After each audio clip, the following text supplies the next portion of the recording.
Warning: the following podcast contains violent scenes that may be unsettling to some listeners. Listener discretion is advised.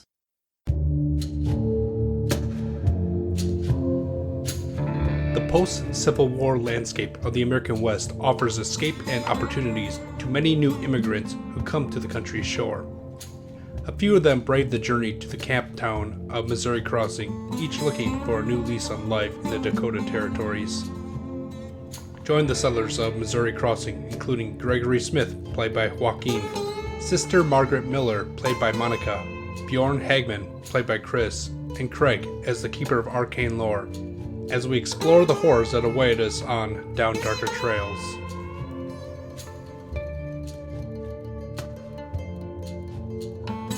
So Margaret, a few hours pass after you've started your readings of the Buckman book, and you realize that it's about high time for whoring, as you put it earlier. So if you wanted to go up and check on your patient, that would probably be the best time to catch her at work. Bjorn and Gregory had went and had since come back without a whole lot of words to you. But my question to you is, are you going as Sister Margaret, or are you going as Maggie Smithson? She's definitely going to go as Maggie Smithson again. Going as a nun, it would kind of be like a record scratch moment where everyone looks to see what the hell she's doing in a place like that. And she's afraid that kind of information would get back to Father Nas, and that would be a nightmare for her. So she'll go through the same, trouble that she went through previously of pretending to look as a common woman. And she's going to take the book. She's kind of afraid to leave the book unattended, like someone's going to steal it from her or something like that, more so than someone finding it and getting in trouble. Her real fear is that someone's going to steal it. So she's going to take the book and again, slip it into her, pantaloons before she puts her layers on. She gets her dress on, her little bit of blush and, lipstick or lip stain, messes up her hair a little bit to look a little different. And then she's going to head out to the town and walk towards the Silver Dollar. Yeah, and you're doing this all very slowly and quietly because, Sister Michael's not too far away, snoozing away. So, yeah, you're able to kind of, lift up the tent flap, look left, look right, and then kind of, skip your way out.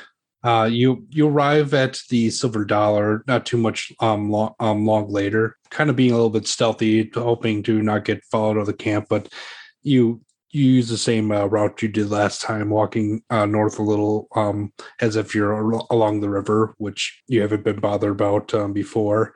And then you're able to just cut straight east. You arrive at the Silver Dollar, and it's not a really busy night for some reason. Not very many patrons out at all.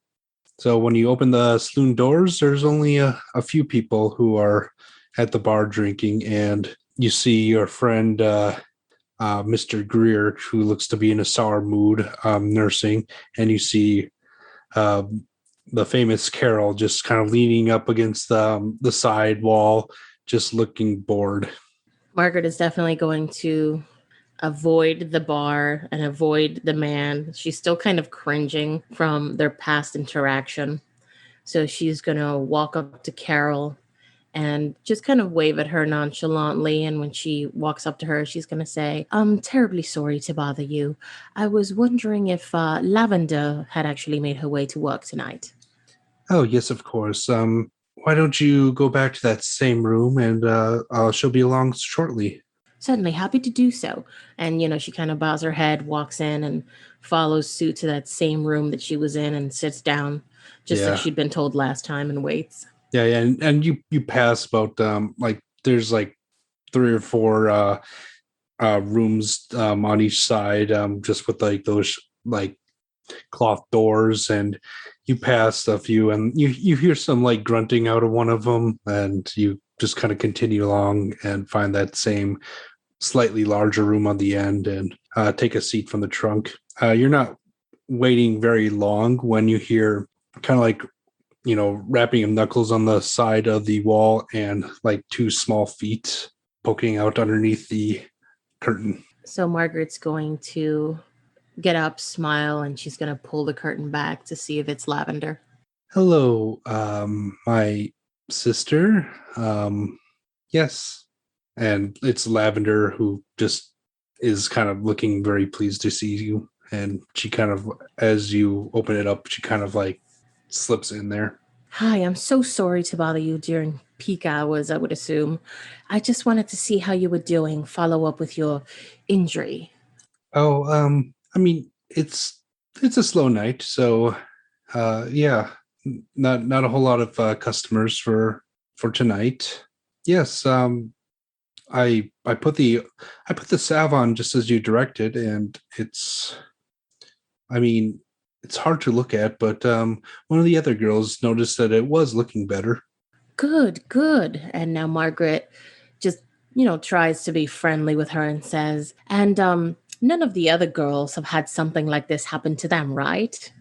Um, None that I could recall. I mean, I haven't really asked her. We do have this new girl, Rosie, but I haven't really spoken to her yet about it. But I'm the only one with this, but it's not really something that I've been advertising.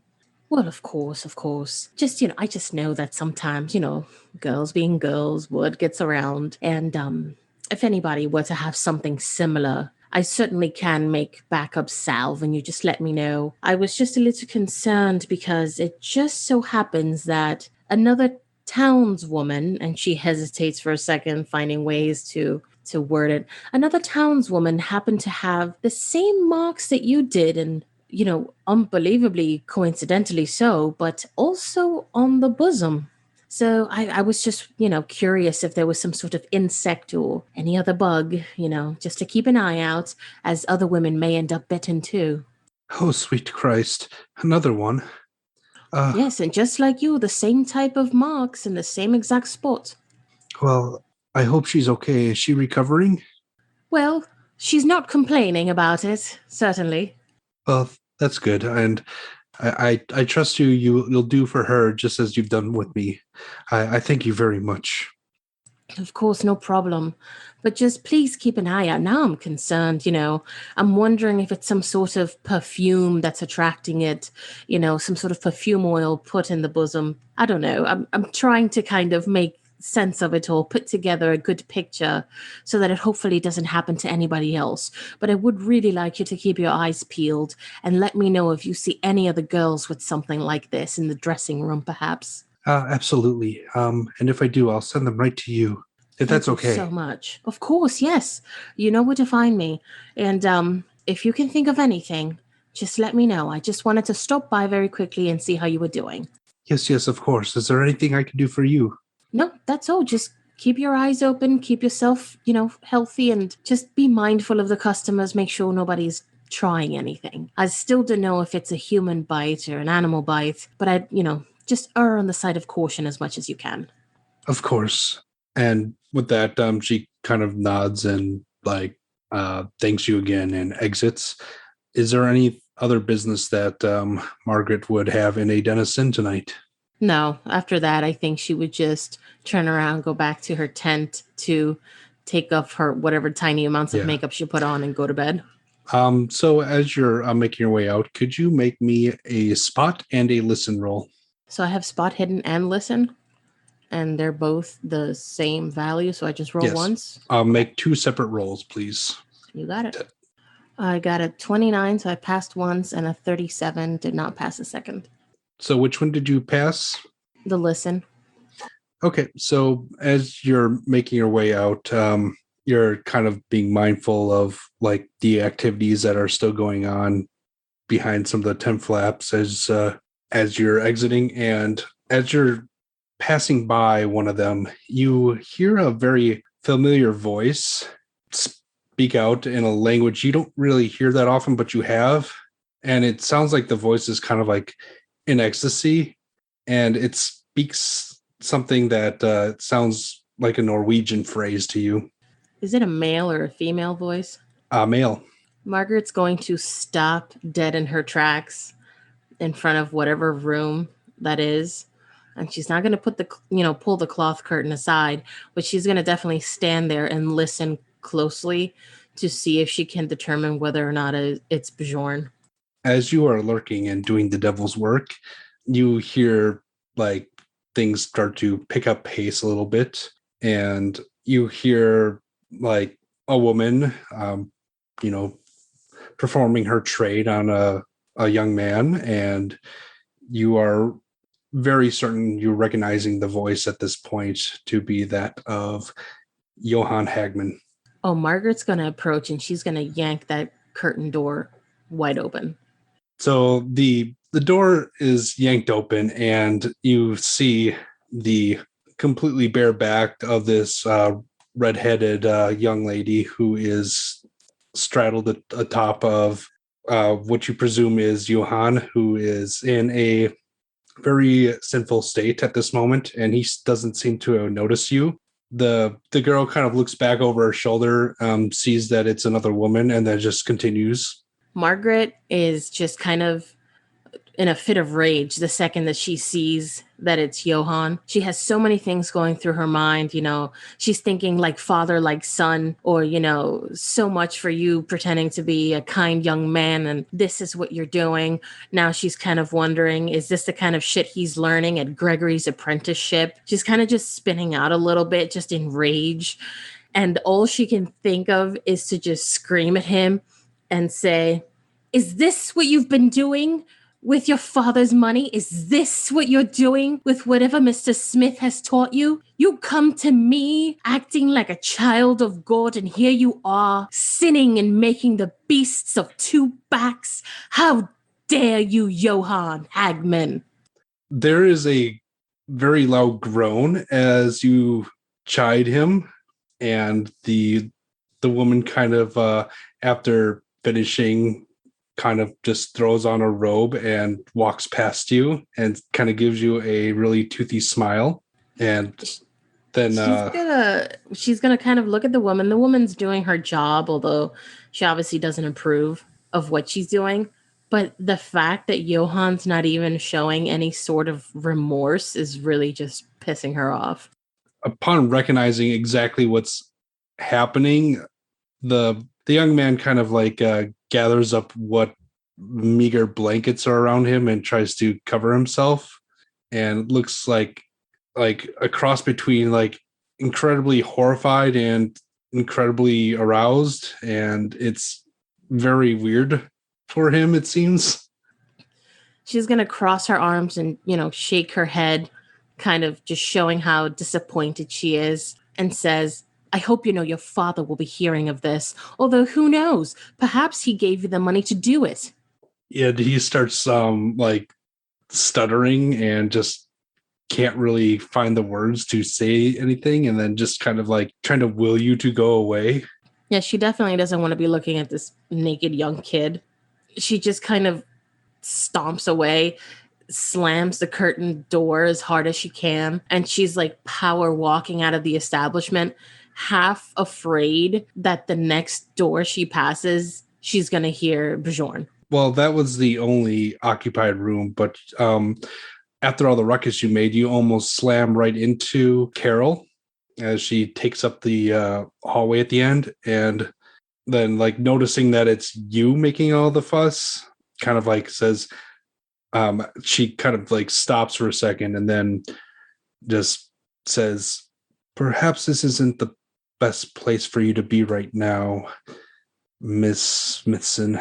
Don't worry, I was quite on my way out, she says as calmly as possible as she's kind of smoothing the front of her dress, just fumbling nervously with it. Says, I just made sure Lavender's okay and I will be on my way. I wish you the best of luck with your evening and hopefully things will speed up. She nods, and as you depart, you see her kind of like look to the crowd that's been gathering, and she says, well, it seems someone found her husband after all. And then there's some laughter as you exit, as Carol's, you get the idea, is trying to make a cover for whatever just happened back there.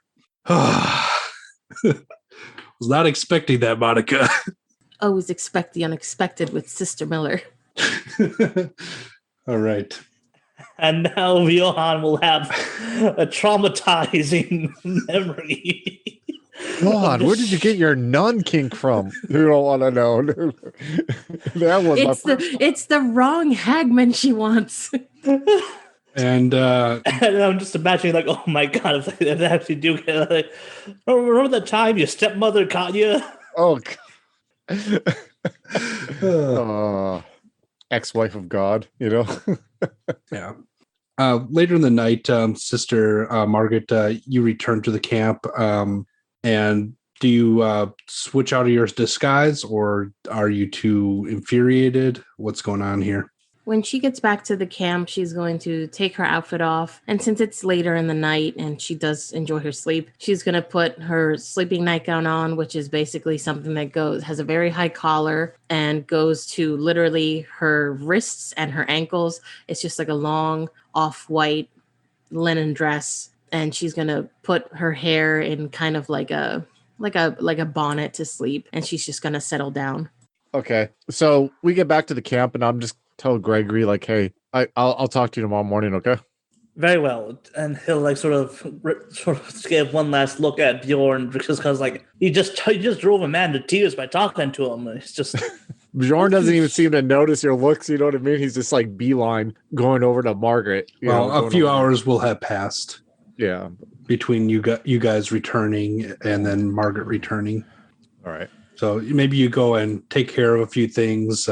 You find a small packet of nails at your camp, but much less than you thought you would be able to get with the money that you gave your son. And perhaps you start like shoring up some of your living conditions in the meantime. Gregory, there's always more work to be done around the smithy, and plus at this time of night, it's pretty much being converted back into living spaces for your family. And I'm going to say that Bjorn, if you have business with Margaret, scene's on you. So I go up to her tent. And I just kind of like, I don't know how you knock on a tent door or whatever, but I'm like, are you in there? Sister Miller. She sits up. She had been laying down, unable to go to sleep because she's just so angry. So she sits up and she yanks open the flaps of her tent and she looks up and says, "Oh, you did return tonight after all." I've been back for a couple hours. You told me to come back at night. If you want to come out and talk, if you're presentable, I'll just wait out here while you get presentable. I'm very presentable, although I doubt you've never seen a naked woman in your life. After all, you've got a son. And with that, she stands up and walks out of her tent, arms crossed. She's looking real livid. And she says, "Have you heard from your son tonight, perhaps?" I think it might be at Mr. Smith's doing his apprenticeship. "Oh, Mr. Smith's. Is that where you think your darling son is? Well, I hate to be the bearer of your bad news, but perhaps your pocket's feeling a little light lately because your son is at the whorehouse having his way with a couple of whores." It's just like, there's a moment where my mouth just opens, you know, and then it clicked you can hear my mouth click shut. Yeah, and then I'm like, look at her and I'm like, okay, I will talk to him, but how do you know he was with the whore? "Well, why, that's the whole reason I wanted to bring you here tonight to speak. It just so happens our mystery woman's marks are also on a living woman, a whore, at the Silver Dollar named Lavender. I encountered her a few nights ago because I was looking to bring women towards my tent for medical purposes. And she was the first client I had. Same exact marks on the bosom. Tonight, as you were gone with Mr. Smith on your rendezvous around town, I returned to the Silver Dollar to check on my patient, make sure that there were no other women with the same marks, fearing that any woman marked with this would end up dead. And lo and behold, I find your son making the beasts of two backs with this redhead slut." There's a moment where like he looks down and he just puts his finger up for a second, like just give me a second, and he just like, you can see his back is like moving a little bit, and you might like for a second think like, is he laughing, or try not to laugh, and then I sit up for a second, or I stand up for, like stand straight, and I look down at her and I'm like, that's a lot to unpack right now, but I'm like moving my hands around. Oh, okay, let's forget about my son. I'll handle my son. And thank you for bringing that to my attention. I appreciate it. I was not aware of that. Makes a lot of sense now. I will take care of that. I appreciate that. And thank you for your concern. Beast of two backs. And I just like stop for a second. And then I just like, okay. So back to the marks. Are you willing to talk now about the marks? Yes? Certainly, that is why I brought you here now, isn't it? Good. And I just kind of like do the peaceful like hands, you know what I mean? Like, you know, that's interesting. And that is very interesting here. And I motion towards, I'm sure there's like a little campfire or whatever with probably some logs or whatever. Like, let's go talk by the fire over here. And I go and I sit down. Yeah. Being as though you're in the middle of a woodcutter's camp that had recently been cleared out, there's always room for a bonfire. So yeah, I go and I sit down on one of the logs. Here, have a seat. She sits down hesitantly with her arms still rapidly folded over her chest. Okay, so Gregory and I went to the Silver Dollar, must have been before you went there, to go talk to this man they call the Jew, the one who gave the loan for the property that you are on and Gregory is on. And I stopped for a second, like I'm looking at the fire. And I looked at her. I stopped. I closed my eyes. I kind of look at her sideways. I'm like, sometimes I am good at reading how people react to things.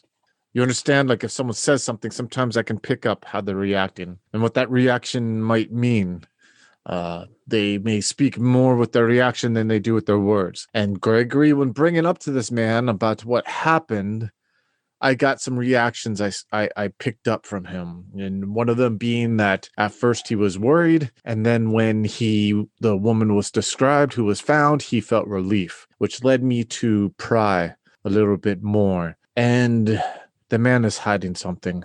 He broke down crying, and I was very close to getting to it. But as you can imagine, being in a bar full of individuals and prying this information from someone who's becoming an emotional wreck, it's not the best of areas. Now, I kind of just look back at the fire for a second, then look back at her.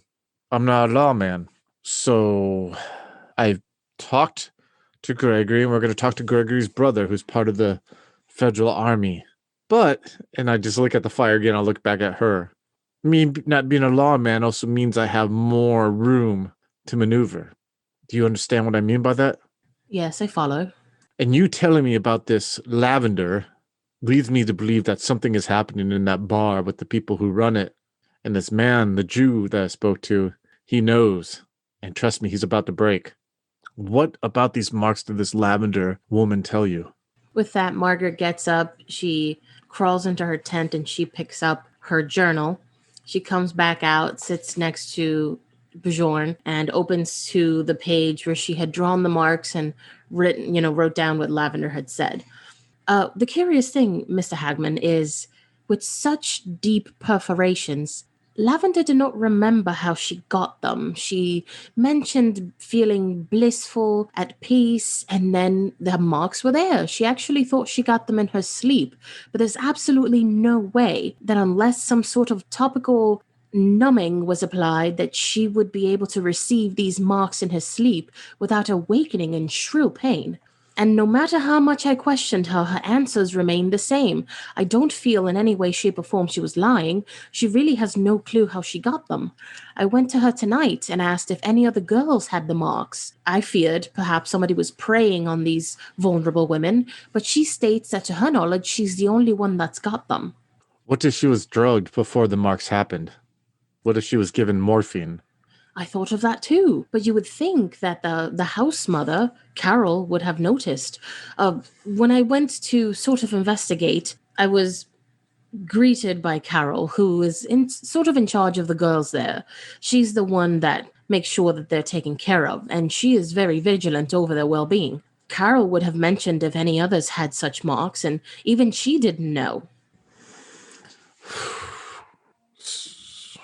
And she's the only one from that bar. Yes, she's the only one.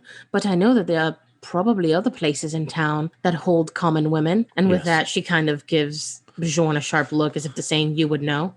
And I'll look at her like, the looks. What are you trying to say with these looks? I just figured you would know if there were other places, and I'm sure you would know the clientele. Why would I know that? Well, Mr. Hagman, I know that you frequent these places. I'm not stupid. And I just stop for a second. And I'm saying you could use that to your advantage. You could go in there as a paying customer and, ask questions. Or perhaps if you're friendly with a particular woman of your finer tastes, maybe she would know a little more and you could interrogate her. I'm about to do the guy thing. You need to calm down. Why are you so angry about this? Who cares who I lay with, sister? Aren't you married with Jesus? I'm not asking for myself. I'm asking for your immortal soul. Look at the things that you're doing. And now you've got your son doing them too. Are you not ashamed? I am lonely. My boy is curious. I will talk to him. Do not judge, lest you miss the plank in your eye, yes? Well, my plank has several less women than yours. I'll give you that much. Oh, and I just sit back. Listen, sister, you need to think about the task at hand rather than my nocturnal habits. Put this energy into something good. I am telling you, Carol is the one you should speak to. They're having a slow night. Lavender told me herself. If you didn't get any answers from whom I'm assuming is the drunk jock that sits at the bar, God forgive me for saying so, perhaps Carol will assist you.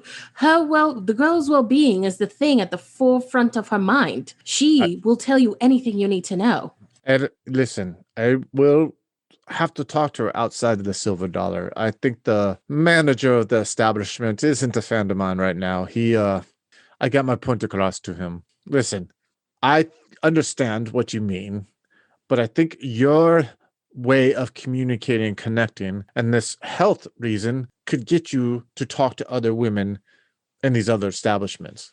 I will talk to Carol if you can get her to speak to me outside the Silver Dollar. I can't go in there unless I'm prepared for stuff to happen. Oh, I'm sure. No, I'm talking about lead. That's what I'm talking about.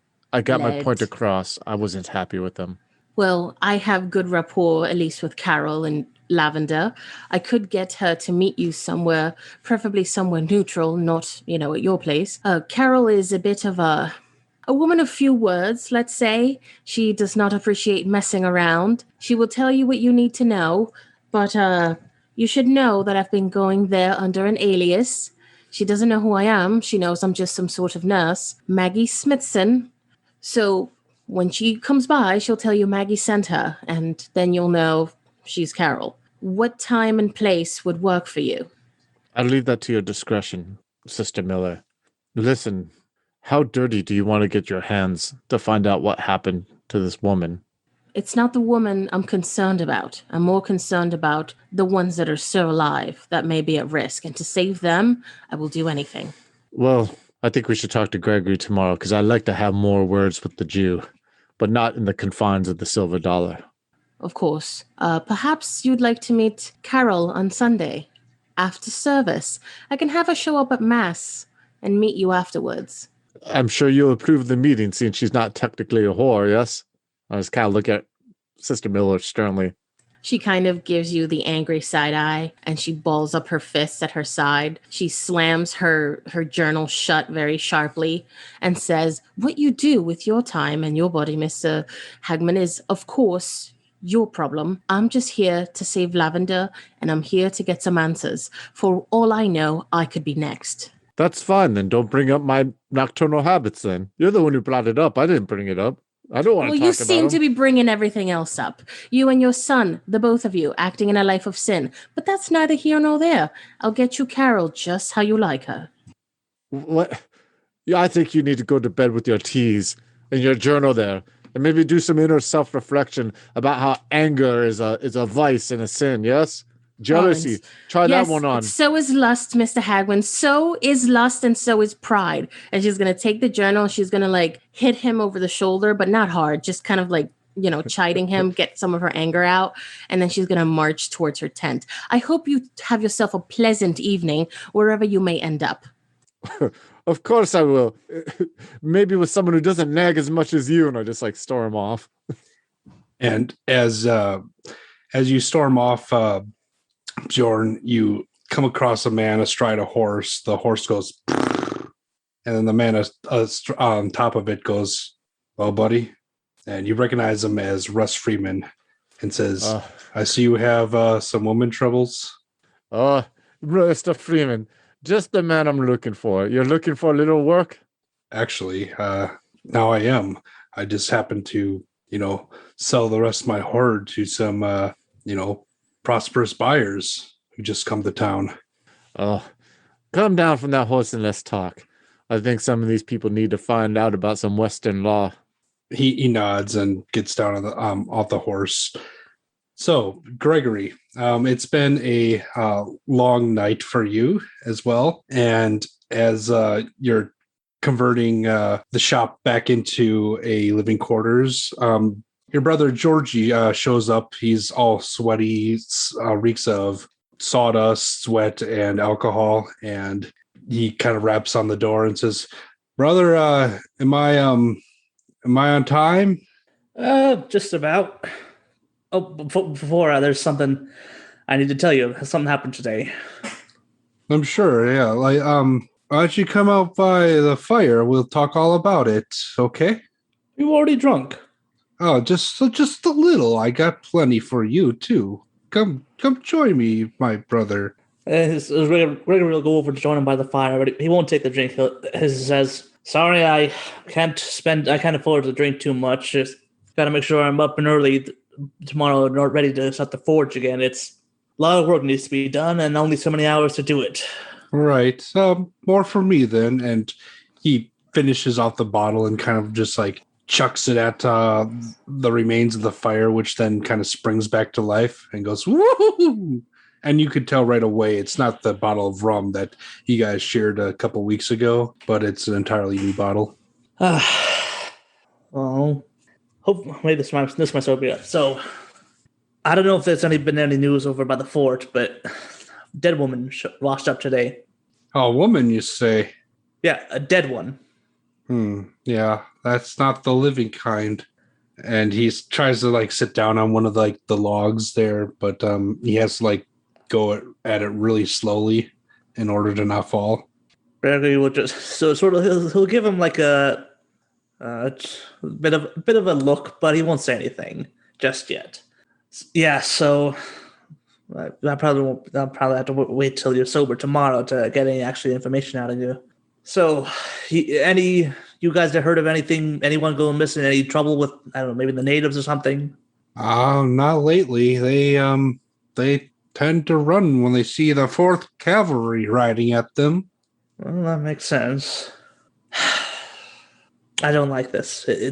We came here to get away from everything. It's supposed to be safe now that we're here. But now dead people are popping up, and we don't know what they're dying of. Brother, people's be dying all the time. It's the best you can do to just make sure you have a say in what kills you. Ain't that right? Yes, and if you don't know what's killing people, then you won't know what to protect yourself against.